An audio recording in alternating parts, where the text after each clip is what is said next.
பாஜக கூட்டணியில் அமமுக என்று சொல்லுகிறவர் கடந்த 15 ஆண்டுகள் மேலாக இந்த பக்கமே எட்டி பார்க்காதவர், இந்த பக்கமே வராதவர்.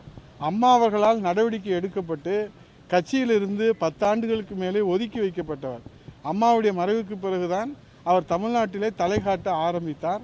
இப்போது ஆர்கே நகரில் நின்று அந்த மக்களிடத்தில் 20 ரூபா நோட்டை காமித்து ஏமாற்றி அதற்கு பிறகு அந்த தொகுதி பக்கமே போகாமல் அந்த தொகுதியிலே நிற்க முடியாமல் கோவில்பட்டியிலே கடந்த சட்டமன்றத்தில் நின்றார்கள்.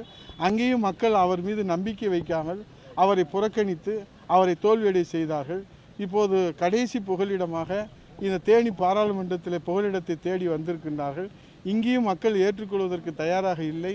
நேற்று கூட பேசுகிற போது அவர் உதயகுமார் பப்புன்னு அவருக்கெல்லாம் பதில் சொல்ல தேவையில்லைன்னு சொல்லியிருக்கிறாரு. நான் வேணால் அவர் சொன்னதை ஏற்றுக்கிறேன், நான் பப்புன் தான். ஆனால் இந்த பப்புன்னால யாருக்கும் எந்த தீமையும் ஏற்படாது. ஆனால் வீரப்பா அவர் டிடிவி வீரப்பா, அந்த வீரப்பானால அந்த வில்லனால் என்னென்ன தீமை ஏற்படும்னு தெரியும். கடைசியில் கிளைமேக்ஸில் வீரப்பா கடைசியில் என்ன ஆவார், ஃபெரா வழக்கில் கைதாகி அவர் சிறைக்கு தான் போவார். அதனால் இந்த பப்புன்னு சொல்கிறது, இந்த பூச்சாண்டி காட்டுறது, அதெல்லாம் அம்மா இருக்கிற வரைக்கும் நாங்கள் உங்களை பார்த்து பயந்தது உண்மை தான், அது சத்தியம்தான். இப்போல்லாம் நீங்கள் காட்டுற பூச்சாண்டிக்கெல்லாம் இந்த புழு கூட உங்களுக்கு பயப்படாது. இப்போ அண்ணா திராவிட முன்னேற்ற கழக தொண்டன் சுதந்திர காற்றை சுவாசிக்கிறான். அதனால் உங்கள்கிட்ட இருந்து விடுதலை பெற்று இந்த இயக்கமும் இந்த இயக்க தொண்டர்களும் புரட்சி தமிழ் எடப்பாடியோட தலைமையில் சுதந்திர காற்றை சுவாசிக்கிறான். அதனால் நீங்கள் இந்த பூச்சாண்டி காட்டுறது, நையாண்டி பண்ணுறது, அதெல்லாம் அம்மா இருக்கிற வரைக்கும் நாங்கள் கேட்டுக்கிட்டு இருந்தது உண்மை தான். நாங்கள் உங்கள் வீட்டுக்கு காவல் நாயாகவும் இருந்திருக்கிறோம். அதே நேரத்தில் இப்போ நீங்கள் எங்களை சீண்டி பார்த்தீங்கன்னு சொன்னால் அதுக்கு அண்ணா திராவிட முன்னேற்ற கழகம் 2 கோடி தொண்டர்கள் சீரும் சிங்கமாக விஸ்வரூபம் எடுத்திருக்கிறோம் புரட்சி தமிழ் ஐயா எடப்பாடி அவருடைய தலைமையில் என்பதை சொல்லி அவர் சொல்கிறாரு, எடப்பாடி அவர்களை நாங்கள் இருந்த இடம் இல்லாமல் ஆக்கியிருப்போம்னு. அதெல்லாம் வாய்ஸ் அவுடாலெல்லாம் பேசி பேசி மக்கள் உங்களை நம்ப தயாராக இல்லை. முதல்ல தெய்வம், வாழ வச்சு தெய்வம், தமிழர்குல சாமி, வாழும் மனித தெய்வம் அம்மா இருந்தாங்க. அதை காட்டி காட்டி காட்டி அந்த தெய்வத்தை காட்டி பூசாரி நீங்கள் எங்களை பயமுறுத்துனீங்க. அம்மாவின் பக்தனான எங்களெல்லாம் நீங்கள் பயமுறுத்துவது உண்மை, அது சத்தியம். நாங்களும் அம்மாவின் பக்தர்களாக இருந்தவங்க பயந்தது உண்மை.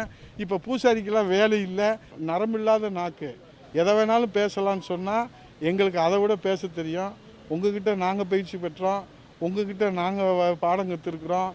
உங்கள் மறுமுகமும் தெரியும், உங்கள் மர்ம முகமும் எங்களுக்கு தெரியும். அதனால் இந்த தேர்தலில் இன்றைக்கு நீங்கள் எடப்பாடியை நாங்கள் இல்லாமல் ஆக்கிடுவோம், சொல்லாமல் ஆக்கிடுவோம்னா இந்த வாய்ஸ் அவுடால் முதல்ல குறைங்க. நீங்கள் வீணாக போனதே இந்த வாய்ஸ் அவுடானால தான். இதை ஒரு சாமானிய அதிமுக தொண்டனா 2 தலைமுறையாக இந்த இயக்கத்தில் உழைக்கிற அந்த உரிமையோடு சொல்கிறேன். டிடிவி தினகரன் அவர்களே, இனியும் நீங்கள் எங்களை நாவடக்கம் இல்லாமல் எங்கள் புரட்சி தமிழர் கழகத்தின் நிரந்தர பொதுச் செயலாளர் வருங்கால முதலமைச்சரை நீங்கள் விமர்சனம் செய்வீர்களானால், அதிமுக தொண்டர்களை நீங்கள் விமர்சனம் செய்வீர்களானால், 1 மடங்கு நீங்கள் விமர்சனம் செய்தால் 1000 மடங்கு உங்களை திருப்பி அடிப்போம் என்பதை நீங்கள் மறந்துவிடக்கூடாது என்பதை எச்சரிக்கையாக சொல்லிக்கொள்கிறேன். இதே அவர் தான் என்ன சொன்னார், தற்கொலைக்கு சமானம்னார். எங்களை தற்கொலை பண்ண சொல்கிறீங்களா? பாரதிய ஜனதாவுடைய கூட்டணியில் சேர்ந்தால் தற்கொலை பண்ண சொல்கிறீங்களா? நோட்டாவோட கீழே வாங்குற கட்சியோட போய் நாங்கள் கூட்டணி சேர்றோமா? சொன்னது யார்? டிடிவி. சொன்ன நாக்கு யாருது? டிடிவி நாக்கு.